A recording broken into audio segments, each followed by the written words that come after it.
माननीय राजनाथ सिंह जी। धन्यवाद। भारतीय जनता पार्टी जम्मू कश्मीर के प्रदेश अध्यक्ष सांसद श्री युगल किशोर जी शर्मा और हाल में ही जिन्होंने भारतीय जनता पार्टी की सदस्यता स्वीकार की है और जिनके परिवार का गौरवशाली इतिहास जम्मू कश्मीर में नहीं बल्कि सारे हिंदुस्तान में जाना जाता है, ऐसे श्री अजातशत्रु जी, सुरेश जी भाटिया, श्री शेर सिंह जी, श्री योगेंद्र सिंह जी, काकू कर वाह, आज इन्होंने भारतीय जनता पार्टी की सदस्यता स्वीकार की।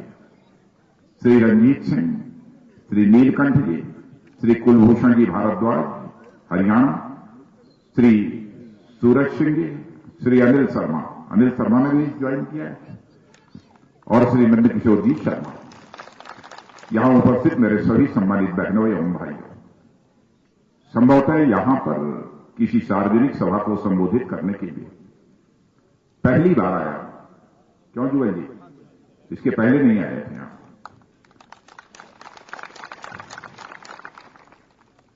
फिर भी आप लोगों ने बहुत ही गर्मजोशी के साथ स्वागत किया है।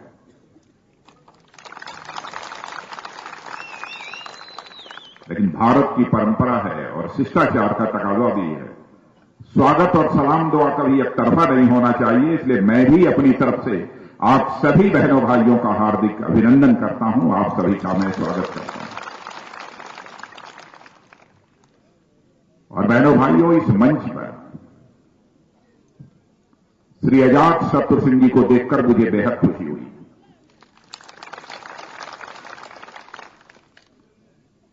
और आपने देखा होगा कि जब तक वह नेशनल कॉन्फ्रेंस में थे तो नेशनल कॉन्फ्रेंस जीतती रही। वह भारतीय जनता पार्टी के साथ है तो भारतीय जनता पार्टी की विजय भी अब पक्की है।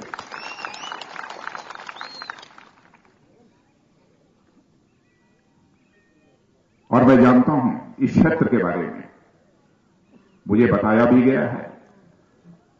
वैसे भारत सरकार का गृह मंत्री होने के नाते, क्योंकि जम्मू कश्मीर कुछ ही दिनों पहले सैलाब की तबाही से जद्दोजहद कर रहा था और ज्यों ही यहां के सैलाब की जानकारी मुझे हासिल हुई, तुरंत मैं श्रीनगर पहुंचा और मुख्यमंत्री जी के साथ कुछ क्षेत्रों का मैंने दौरा भी किया था और जम्मू भी आया और वह यहां की भी स्थिति का जायजा लिया था।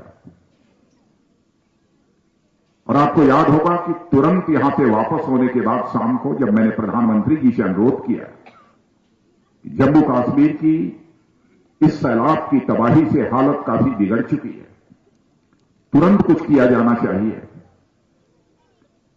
तो प्रधानमंत्री जी ने चटपट फैसला किया। उन्होंने कहा कि राजनाथ सिंह जी, मैं कल ही जाना चाहूंगा और अपने प्रिंसिपल सेक्रेटरी को बुलाकर उन्होंने आदेश दिया कि कल ही हमारे जम्मू कश्मीर जाने की तैयारी की है। और यह भी आपको याद दिलाना चाहता हूं कि जिस समय आप सब इस सैलाब की तबाही से जद्दोजहद कर रहे थे तो आपकी जम्मू कश्मीर की नेशनल कॉन्फ्रेंस की सरकार ने अपने हाथ खड़े कर दिए। लेकिन बहनों भाइयों, उस समय हमारे प्रधानमंत्री नरेंद्र भाई मोदी ने आपका जम्मू कश्मीर में आकर हाथ पकड़ा था और जम्मू कश्मीर में आकर उन्होंने 1000 करोड़ रुपए की तुरंत एक स्पेशल पैकेज की घोषणा की थी और उसके अतिरिक्त भी बहुत सारी सहायताएं थी। 578 करोड़ रुपए जिन लोगों के घर बार टूटे थे उसके लिए मुहैया कराए थे। लोगों की चिकित्सा दवा के लिए कोई संकट न पैदा होने पाए, उसके लिए 175 करोड़ रुपए अलग से मुहैया कराए थे। और मैंने भी यहां के मुख्यमंत्री जी से कहा था कि आपके स्टेट डिजास्टर रिस्पांस फंड में, जिसमें कि 90% कंट्रीब्यूशन यदि किसी का होता है तो वो केंद्र सरकार का होता है, मैंने उनको तुरंत इजाजत दी थी कि आप पूरी तरह से बेधड़क लोगों को राहत पहुंचाने में भी जो खर्च करना चाहते हैं आप वो खर्च करें। लेकिन मुझे जानकर आश्चर्य हुआ, अभी हमारे जुगल किशोर जी हमको बतला रहे हैं कि साहब यहां के लोगों को जो बाढ़ से प्रभावित थे, उनको जो फूड ग्रेन मिलना चाहिए, जो उनको अनाज मिलना चाहिए, वो अनाज तक नहीं मिला। जो कंपनसेशन की धनराशि मिलनी चाहिए वो भी नहीं मिली। मुझे तो ऐसा लग रहा है कि इसे सरकार नाम की कोई जम्मू कश्मीर में कोई चीज ही नहीं। किसे सरकार कहते हैं? ऐसी सरकार का कोई मतलब नहीं होता है जिस सरकार का जनता के साथ कोई सरोकार न हो, और ऐसी सरकार यहां चल रही है। लेकिन बहनों भाइयों, इस समय सारे हिंदुस्तान में जैसी हवा चल रही है, बताने की जरूरत नहीं है। और मैं तो सचमुच आपको भी बधाई देना चाहता हूं। 6 महीने पहले जो लोकसभा का चुनाव हुआ है, उसमें आपने करिश्मा किया है। भारी मतों से भारतीय जनता पार्टी के प्रत्याशियों को विजय दिलाकर आपने भारत की संसद में भेजा है।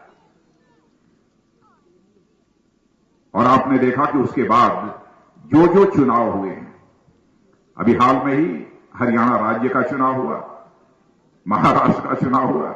हरियाणा में भारतीय जनता पार्टी की कभी भी सरकार नहीं थी,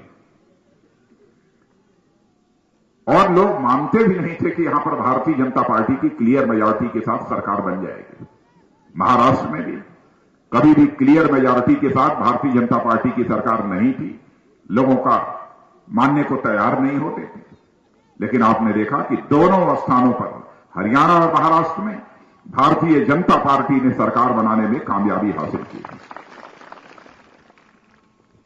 और अब इस समय जम्मू कश्मीर और झारखंड, 2 राज्यों के चुनाव चल रहे हैं। मैं कहूंगा तो आप ये कहेंगे कि आप बीजेपी वाले हैं, आपको जो बीजेपी के पक्ष की बात होगी वही बोलेंगे। तो ऐसा नहीं। हमारे प्रेस के मित्र यहां पर बैठे हैं, इस हकीकत को जानते होंगे। भारत ही नहीं बल्कि सारी दुनिया की, जिसे अंतर्राष्ट्रीय एजेंसियां कहते हैं, अंतर्राष्ट्रीय एजेंसियों ने जम्मू कश्मीर और झारखंड दोनों राज्यों में चलने वाले विधानसभा चुनावों की समीक्षा करने के बाद अपनी रिपोर्ट में कहा है, इस समय इन दोनों राज्यों में कोई पार्टी सबसे आगे यदि चल रही है तो उस पार्टी का नाम भारतीय जनता पार्टी है। यानी हमारी सरकार बनना पक्का है। लेकिन सरकारें तो इसके पहले भी बनती रही हैं। आपने तो बहुत सरकारें देखी हैं। कांग्रेस की सरकार देखी है, नेशनल कॉन्फ्रेंस की सरकार देखी है, पीडीपी की सरकार देखी है, लेकिन भारतीय जनता पार्टी की सरकार आपने कभी नहीं देखी। मैं कुछ मिसाल आपके सामने रखना चाहता हूं, और मैं आप लोगों से विनम्रतापूर्वक यह भी निवेदन करना चाहूंगा, अपने प्रेस के मित्रों से भी निवेदन करना चाहूंगा, हमारी बात यदि गलत हो, आप अपने न्यूज़पेपर में, आप अपने अखबार के पन्नों पर उसे लिख देना कि राजनाथ सिंह आए थे, जनता को गुमराह करके, उनसे झूठ बोलकर यहां से वो चले गए। मैं इस गलती को स्वीकार कर लूंगा, मैं क्षमा याचना कर लूंगा। और यह बात मैं इसलिए कह रहा हूं कि हम लोग राजनीति करते हैं तो जनता की आंखों में धूल झोंक कर उनका समर्थन नहीं हासिल करना चाहते, बल्कि जनता की आंखों में आंख डालकर हम उनका समर्थन हासिल करना चाहते हैं। इसलिए मैं यह बात कह रहा हूं। क्या यह सच नहीं है?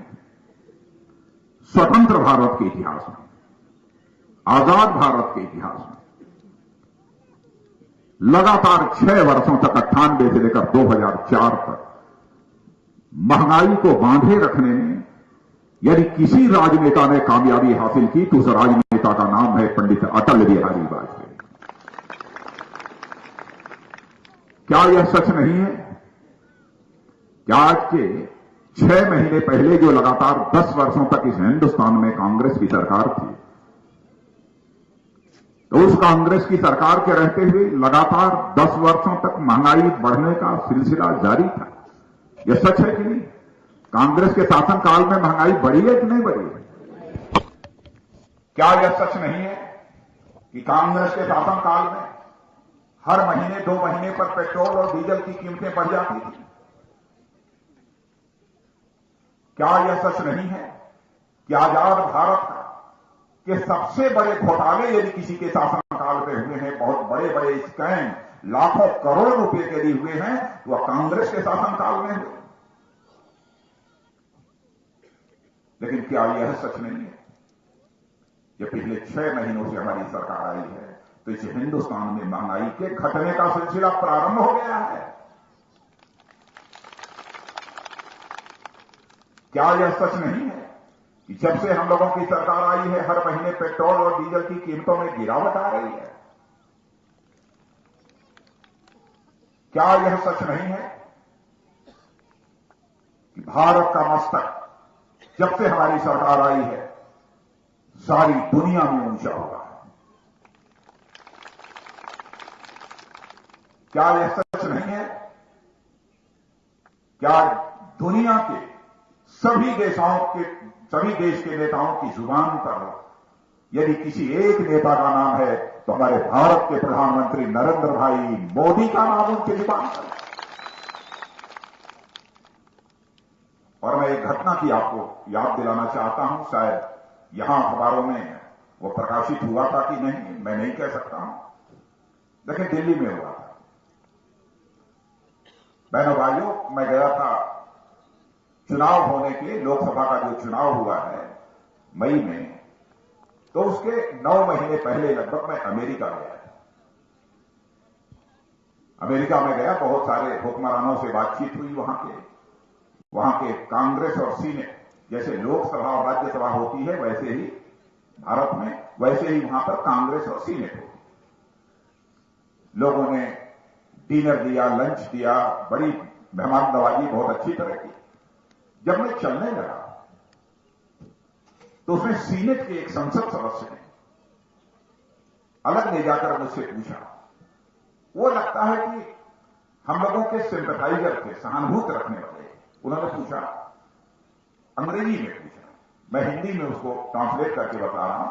उन्होंने मुझसे पूछा कि आप पार्टी के राष्ट्रीय अध्यक्ष हैं और हम लोगों को मालूम है कि आप श्री नरेंद्र मोदी को भारत का प्रधानमंत्री भी बनाना चाहते हैं, आपकी पार्टी चाहती है। तो मैंने कहा, हाँ चाहती जरूर। कहे, लेकिन क्या आपको यह नहीं मालूम है कि अमेरिका इस समय दुनिया का सबसे ताकतवर देश माना जाता है और उस अमेरिका ने ही नरेंद्र भाई मोदी को अमेरिका में प्रवेश करने पर प्रतिबंध लगा दिया है, वीजा नहीं दे रहा। मैंने कहा, मुझे मालूम है। तो उन्होंने कहा, इसके बारे में तो आपने किसी से चर्चा की ही नहीं और आप वापस आ रहे हैं। तो मैंने कहा उनको, मैंने कहा, देखो भैया, नरेंद्र भाई मोदी ने कभी भी अमेरिका आने की इच्छा व्यक्त की ही नहीं, तो फिर वीजा हासिल करने के लिए कोई दरख्वास्त देने का सवाल ही है। लेकिन दोस्तों, चलते चलते उनकी कान में एक बात और मैंने कह दी, धीरे से कह दी, भैया सुन लो, 8-9 महीने के बाद हिंदुस्तान की जनता ऐसे हालात पैदा कर देगी, यही तुम्हारा अमेरिका रेड कारपेट बिछाकर नरेंद्र भाई मोदी का स्वागत करेगा और यही आप लोगों ने टेलीविजन के पर्दे पर देखा होगा। हक नहीं। बहनों भाइयों, हम लोगों का मस्तक सारी दुनिया में ऊंचा हुआ है। मान, सम्मान, स्वाभिमान, यह मनुष्य के हृदय की सबसे बलवती भावना होती है।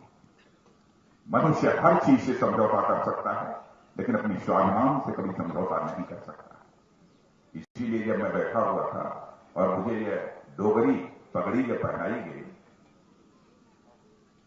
तो मैंने कहा, चाहे जो जितनी भी तकलीफ हो जाए उनको मंजूर है, लेकिन इसे उतारूंगा नहीं, क्योंकि यहां की मान, सम्मान, स्वाभिमान की यह प्रतीक है, इसे शरीर में उतारूंगा नहीं।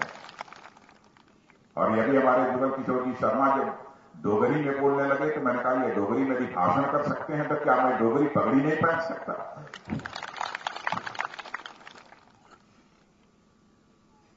बहनों भाइयों, केंद्र में सरकार बन चुकी है। मैं समझता हूं कि जब हिंदुस्तान का विकास करना चाहते हैं तो राज्यों में भी हमारी भारतीय जनता पार्टी की सरकारें होनी चाहिए। और आज जब मैं आप लोगों के सामने खड़े होकर भाषण कर रहा हूं, 13 दिसंबर, शायद आप में से कुछ लोगों को याद होगा कि आज ही 13 दिसंबर के दिन 13 साल पहले 2001 में इस हिंदुस्तान की जमहूरियत का जो मंदिर है, भारत की संसद, और मैं तो कहता हूं केवल हिंदुस्तान की जमहूरियत का वह मंदिर नहीं है, बल्कि हिंदुस्तान की जमहूरियत का मंदिर है, मस्जिद है, चर्च है, और वह गुरुद्वारा है, वह भारत की संसद। और भारत की संसद पर आतंकवादियों ने किस तरीके से हमला किया था। सारे दिग्गज नेताओं को मार डालना चाहते थे, संसद सदस्यों को मार डालना चाहते थे, संसद का नामो निशान मिटा देना चाहते थे। लेकिन आज ही के दिन हमारे सुरक्षा के जवानों ने अपनी जिंदगी हथेली पर लेकर जमहूरियत के उस मंदिर की रक्षा की थी, यानी भारत के संसद की रक्षा की थी। वह शहीद हुए। आज सब सारे सुरक्षा के जवानों को जिन्होंने की जमहूरियत के मंदिर के रक्षा के लिए अपनी शहादत दी है, मैं शीश झुकाकर उन्हें जय हिंद बोलता हूं और उन्हें अपनी दिल की गहराइयों से अपनी अकीदत पेश करता हूं। बहनों भाइयों, ये बात समझ में नहीं आती है, पाकिस्तान हमारा पड़ोसी है। बार बार भारत के द्वारा यह कोशिश हुई है, पड़ोसी पड़ोसी होता है, पड़ोसी के साथ हमको अच्छे रिश्ते बनाकर रखने चाहिए। बराबर हम लोगों ने कोशिश की। यहां तक कि हमारे नेता अटल बिहारी वाजपेयी जी ने कारगिल की लड़ाई के बाद भी दोस्ती के लिए पाकिस्तान की ओर हाथ बढ़ाया था। कुछ लोगों ने आलोचना की थी, लेकिन पाकिस्तान अपनी हरकतों से बाज नहीं आ रहा। और जो आतंकवादी वारदात करते हैं, बड़ी संख्या में उनको पाकिस्तान अपने देश में उन्हें पनाह देने का काम करता है। हमारे नेता अटल जी कहा करते थे, दोस्त बदल जाता है लेकिन पड़ोसी नहीं बदलता। इसीलिए उनकी इच्छा थी कि पाकिस्तान हमारा पड़ोसी है, उसके साथ हमारे अच्छे रिश्ते होने चाहिए। भरपूर कोशिश की, लेकिन अपनी हरकतों से भाग नहीं आ रहा। अभी हाल फिलहाल जो कुछ भी किया है, जो कर रहा है, वो आपको जानकारी है। आज के डेढ़ महीने पहले भारत पाकिस्तान की सरहद पर पाकिस्तान ने फायरिंग शुरू कर दी। सरहद पर रहने वाले हमारे 5 भारतीय नागरिक मारे गए। बहनों भाइयों, जो ही मुझे जानकारी मिली, मैंने अपने बॉर्डर सिक्योरिटी फोर्स के डायरेक्टर जनरल से यह पूछा कि क्या हो रहा है। उन्होंने बताया कि 5 जवानों को मार डाला, 5 हमारे भारतीय नागरिकों को पाकिस्तान की सेना ने मारा। मैंने पूछा कि हमारे जवानों ने क्या किया। उन्होंने कहा, साहब हम लोगों अब तक 16 बार उन्हें व्हाइट फ्लैग, सफेद झंडा दिखा चुके हैं। तो मुझे नहीं मालूम था व्हाइट फ्लैग क्यों दिखा। तो मैंने पूछा व्हाइट फ्लैग क्यों दिखाया। उन्होंने कहा कि यह दिखाया जाता है कि हम आपसे लड़ना नहीं चाहते हैं और हम आपसे बातचीत करना चाहते हैं। और यह कांग्रेस के समय से ही परंपरा चली आ रही। तो बहनों भाइयों, मैंने क्षण भर की देर नहीं लगाई और मैंने director general border security force को कहा, अब हमको 17वीं बार व्हाइट फ्लैग नहीं दिखाना है, बल्कि पाकिस्तान को इसका मुंहतोड़ जवाब देना है। और जिस समय हमारे भारत सिक्योरिटी फोर्स के जवानों ने उनका मुंहतोड़ जवाब दिया, तो यही पाकिस्तान यूनाइटेड नेशंस के सामने खड़े होकर त्राहिमाम करने लगा कि हमको बचाइए, बचाइए, बचाइए, हस्तक्षेप करिए, हस्तक्षेप करिए। मेरी समझ में नहीं आता कि जब जब पाकिस्तान में हिंदुस्तान की लड़ाई हुई, बराबर पाकिस्तान हारा, फिर भी वो अपनी हरकतों से बाज नहीं आता। अभी हाल फिलहाल जो कुछ भी हो रहा है, वह भी हमारी नजर में है। पाक ऑक्युपाइड कश्मीर, वहां पर चीन के प्रोजेक्ट्स का काम चल रहा है, पाकिस्तान ने इजाजत दी। मैं चीन को भी कहना चाहूंगा, हम अब आपके साथ भी बेहतर रिश्ते चाहते हैं, सबके रिश्ते बेहतर चाहते हैं। इसलिए ऐसा कुछ नहीं होना चाहिए। हम सभी को एक दूसरे की टेरिटोरियल इंटीग्रिटी का ध्यान रखना चाहिए, सीमाओं का ध्यान रखना चाहिए। लेकिन मेरे मित्रों, चिंता मत करना, अब भारत तुम्हारा यह कमजोर भारत नहीं रहा है, बल्कि भारत यह दुनिया का एक ताकतवर देश बन गया है। भारत की तरफ आंख उठाकर कोई देखने की यह जरूरत करेगा तो हमारे अंदर वह क्षमता है कि हम उसका मुंहतोड़ जवाब दे सकते हैं। वैसे हिंसा और संघर्ष में हम लोगों ने कभी विश्वास नहीं किया, आज भी नहीं। हम तो शांति चाहते हैं। बराबर भारत ने सारी दुनिया को शांति का संदेश दिया और यही चाहते हैं। और क्या हाल है आप लोगों की? सब सड़कें वड़कें नेशनल कॉन्फ्रेंस ने सब ठीक ठाक बनवा दी है कि नहीं बनवा दी? नहीं बनी। पानी वानी की व्यवस्था गांव-गांव में सब ठीक ठाक करा दी है, वो भी नहीं। स्कूल वगैरह सब ठीक ठाक चल रहे हैं, वो भी नहीं। शिक्षक स्कूल है तो शिक्षक आते हैं कि नहीं आते? वो भी नहीं आते। भैया पीछे आते हैं, वो आते हैं कि नहीं? शिक्षक वगैरह नहीं आते। और हॉस्पिटल वगैरह सब ठीक ठाक चल रहे हैं, वो भी नहीं। डॉक्टर वॉक्टर यदि है हॉस्पिटल तो आते हैं कि नहीं? वो भी नहीं है। क्या? अच्छा, नहीं आपने हाँ सचिन अभी कुछ नहीं चुनाव में ठीक ना, थोड़ा बात बोलिए। नहीं, ये कह रहे थे कि बात हुई थी क्या उनसे? रोजगार तो मिल गया सबको, वो भी नहीं। दफ्तर का चक्कर लगाते हैं, काम नहीं होता, वो भी नहीं। बिजली तो खूब आ रही होगी, वो भी नहीं।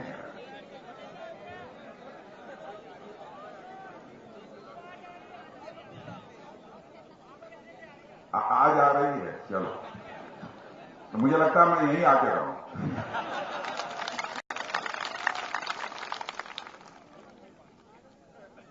नहीं, बिजली नहीं आती होगी तो रात को भी अंधेरा रहता होगा, पूरा अंधेरा। दिन भर के थके हारे काम करने के बाद जाते होंगे ना, आप घरवाली का चेहरा देख पाते होंगे ना, घरवाली आपका चेहरा देख पाती होगी।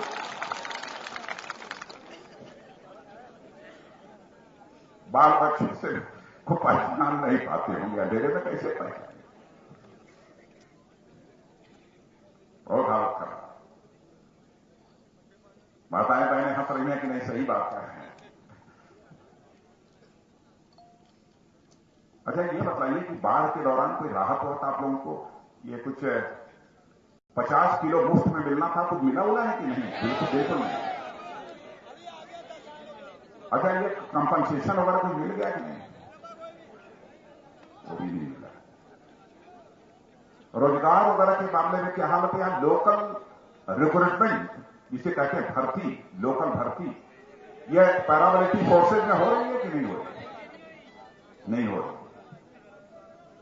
मैं तो ये बताओ आपकी यहां जब कुछ नहीं हो रहा है तो हो क्या रहा? नहीं, अब आप लोग मुझे बताओ कि जब कुछ नहीं हो रहा तो हो क्या रहा है भैया? अच्छा, भ्रष्टाचार हो रहा है। अच्छा, आप लोग इस सवाल का जवाब दीजिए। प्रेस के मित्र जरा उधर देखें, भ्रष्टाचार हो रहा है अब ये?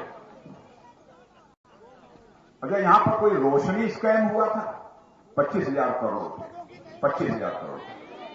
National health rural mission scam भी यहां पर हुआ था, वह भी एक बड़ा स्कैम था। ऐसे कई घोटाले यहां पर होते हैं।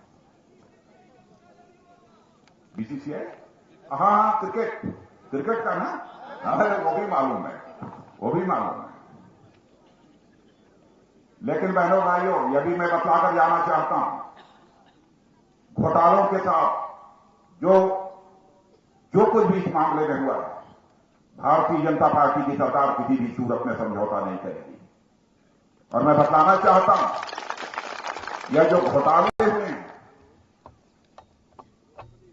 अपनी सरकार आने के बाद इसकी जांच हम लोग कराएंगे। जो इसके लिए जिम्मेदार होगा उसे दंडित किया जाएगा। इस तरीके से जनता का धन लूटने की किसी को इजाजत नहीं दी जा सकती।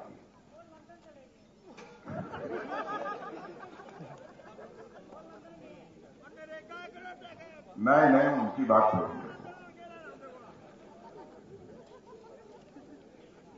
तो बहनों भाइयों, यही मैं कहना चाहता था कि आपने केंद्र में भारतीय जनता पार्टी की सरकार के कामकाज को देखा है। अच्छा ये बतलाइए कि आप लोगों का ये बैंक में खाता प्रधानमंत्री जनधन योजना में खुल गया है कि नहीं खुला? नहीं खुला है। नहीं, कितने लोगों का खुला है ये बताइए, हाथ उठाइए। काफी लोगों का खुला। अभी बहुत सारे ऐसे परिवार रह गए हैं जिनका कि खुलना है।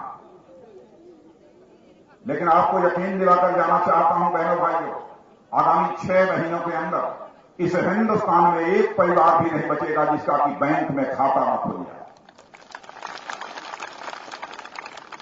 लोग कहते हैं क्या बैंक में खाता खुल जाने से हमारा पेट भरने लगेगा, हमको रोजगार मिल जाएगा।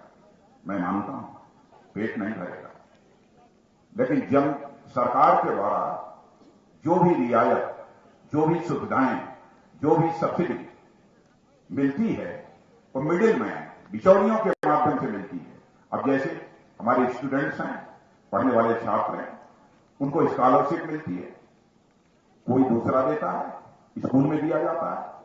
हमारा ओल्ड एज पेंशन, वृद्धावस्था पेंशन जिसे बोलते हैं, वो आधा अधूरा मिलता है। विडो पेंशन वो भी आधा अधूरा मिलता है। फर्टिलाइजर पर मिलने वाली सब्सिडी भी वो आधी अधूरी पहुंचती है। तो हमारी सरकार ने फैसला किया है कि बीच के जो बिचौलिए हैं, जो पैसा खा जाते हैं, इनको निकाल फेंको और जो भी सरकार के द्वारा सहायता मिलती है वह दिल्ली के बैंक के अकाउंट से निकलेगी अथवा जम्मू के बैंक के अकाउंट से निकलेगी और सीधे नरगोटा में जो आपका बैंक का अकाउंट है आपके अकाउंट में। यह है प्रधानमंत्री जन धन योजना। इसीलिए बहनों भाइयों, मैं आप सबसे यही अपील करना चाहता हूं कि बेहतर सरकार चलाने की कला यदि किसी के पास है तो भारतीय जनता पार्टी के पास है। और यह केवल मैं नहीं कह रहा, बल्कि अंतर्राष्ट्रीय एजेंसियों ने इस हकीकत को स्वीकार किया है। जैसे एक मैं उदाहरण देता हूं, हमारे प्रेस के मित्र बैठे हैं, इसको पता लगा लेंगे, वेरीफाई कर लेंगे। एक इंटरनेशनल एजेंसी है जिसका नाम है ट्रांसपेरेंसी इंटरनेशनल। उस ट्रांसपेरेंसी इंटरनेशनल, उस एजेंसी ने, उसका काम ही है ये देखना कि दुनिया में क्या क्या हो रहा है, कहां भ्रष्टाचार हो रहा है, कहां अच्छी सरकार चल रही है, सब देखना उसका काम।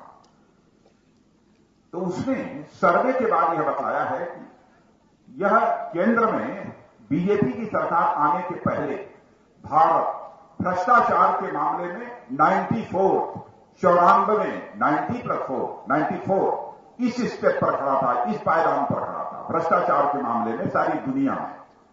लेकिन हम लोगों की सरकार बनने के बाद आज हमारा यह भारत जो 94 स्टेप पर खड़ा था, पायदान पर खड़ा था, अब वह नीचे आ गया है, 84 पर आकर खड़ा हो गया है। यह इंप्रूवमेंट सारी दुनिया की नजर में आ रहा है। यह तो सिलसिला प्रारंभ होगा, आगे बढ़ेगा। इसलिए बहनों भाइयों, आप सबका सहयोग चाहिए, यही अपील करने के लिए आया हूं। तो हमारे नंदकिशोर शर्मा को जिता देंगे कि नहीं जिता? पक्का? तो चलें कि न चले? क्या है? मैंने बहुत कुछ बाकी है। समस्याओं का समाधान करना का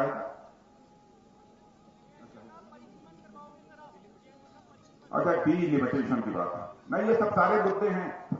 आप ये बताइए, लोगों के बीच चर्चा करिए, इन सब सारे मुद्दों पर नजर है। एक तो विस्थापितों की भी समस्या है, यहां विस्थापित हैं या नहीं इस क्षेत्र में?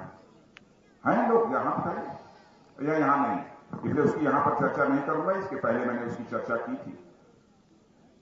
इसलिए आज के अवसर पर ज्यादा कुछ न कहते हुए मैं आप सभी से यही विनम्रतापूर्वक अनुरोध करना चाहता हूं कि बहनों भाइयों, हमारे नंदकिशोर शर्मा को कमल के फूल का बटन दबाकर भारी मतों से विजय दिलाइए। यही अपील करते हुए अपनी बात समाप्त करता हूं। बहुत